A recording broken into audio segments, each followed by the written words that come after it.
I'm Drew, and I'm an amateur model builder. I'm building a layout in my basement called the White River Line, inspired by the Frisco Railroad in the Ozarks.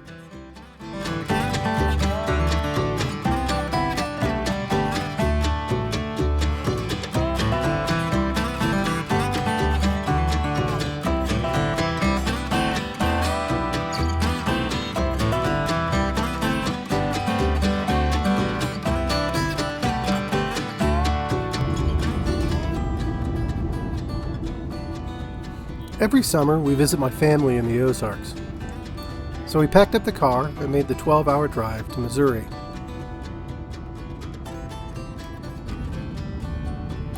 As a part of the trip, I wanted to spend some time getting some inspiration for my layout. But first, we needed to celebrate Dad's birthday. It's been many years since I've been able to celebrate with him in person, and he asked me to smoke a few tri-tips for his birthday lunch.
In search of inspiration and to revisit some of the familiar railroad sites of my youth, I hit the road one morning.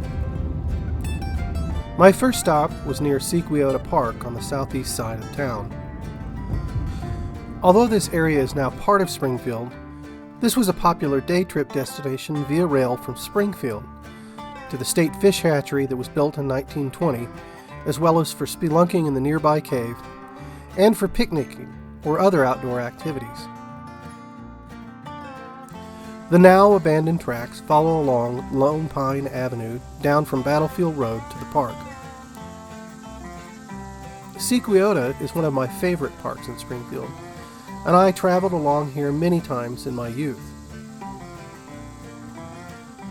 I took some time to walk along the tracks again and to explore the old line.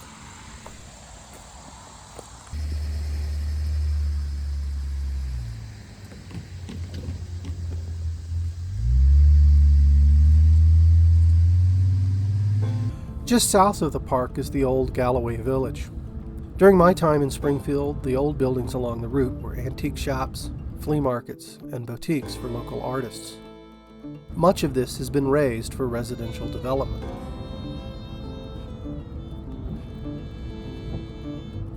The Gulf Line Railway built this line in the late 1800s, and the depot in Galloway was finished in 1882, which the Frisco bought in 1901.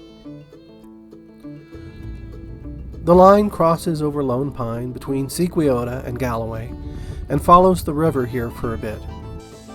I explored this line for a bit as well.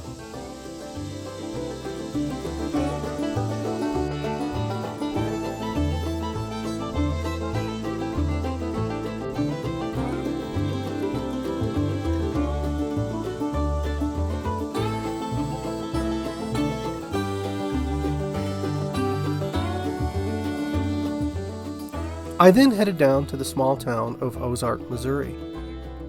I've been particularly interested in the former Chadwick Branch, which passed through Ozark from Springfield down to Chadwick, Missouri.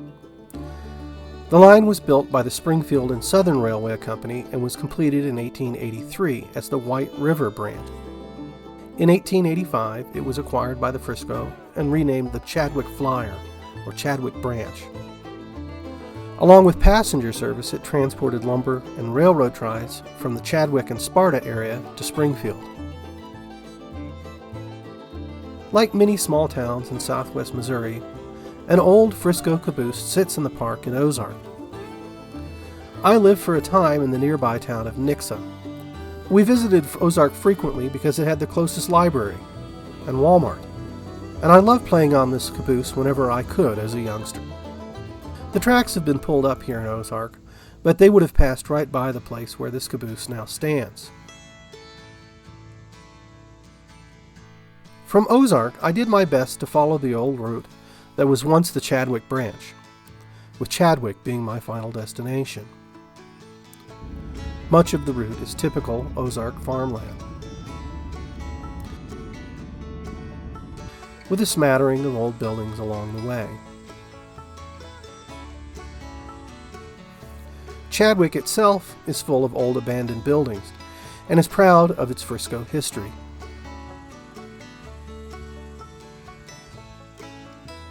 There are some small signs of the old line, like this mound left over from the old tracks, but after nearly 90 years, not much remains.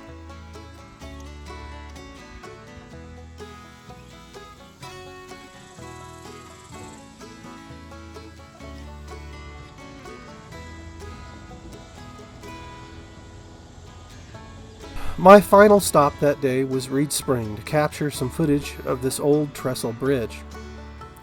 I drove under this bridge en route to work for a couple of years, and it has always captured my imagination.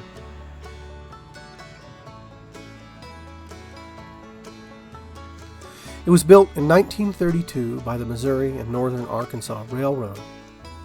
I hope to use this for inspiration on my layout. The primary inspiration for my urban area on the layout will be Commercial Street in Springfield. This historic district was the center for the Frisco Railroad in Springfield.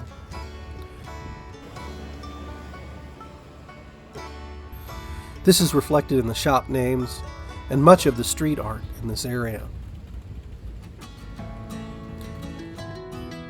Although quite run down during my time in Springfield, this district is being revitalized.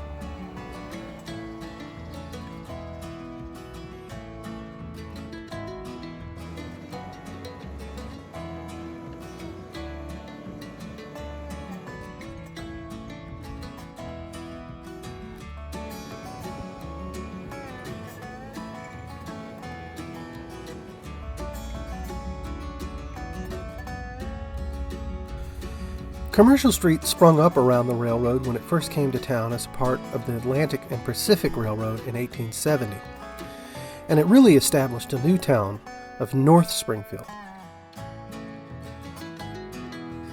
This area was home to what were the primary shops for the Frisco until the new shops were built south and west of this location in 1907. Although they remained in service until the end of the steam era, they were no more by 1960. There are still some tracks in use here by the BNSF. Burlington Northern bought the Frisco in 1980. There is still a yard maintained in the land adjacent to this area, but I believe it is used mostly for storage. It is a great location for rail fanning, but would even be more so if the pedestrian bridge were in operation. The bridge used to connect the Commercial Street Business District to the residences north of the yard.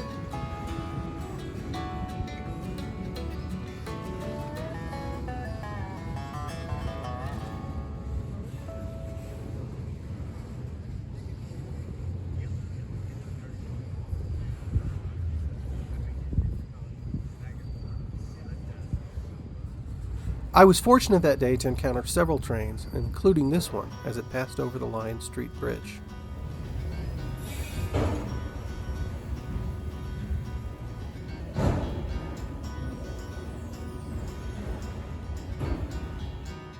These small bridges are commonplace on the north side of Springfield, and I watched many trains pass over them when I lived here.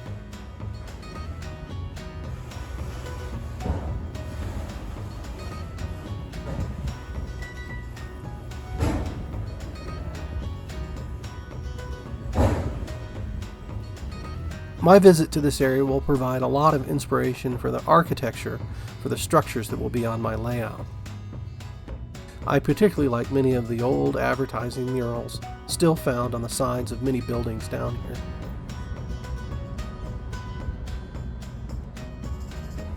Finally, I wanted to visit the West Shops off of Kansas Expressway. I drove by these on a regular basis, and they always captured my imagination. I just wish I could get a closer look.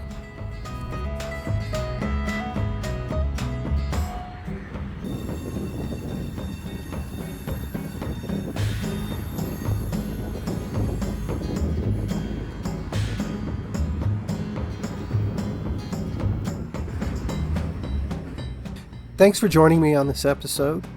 I'm looking forward to getting back to doing some modeling in my next episode.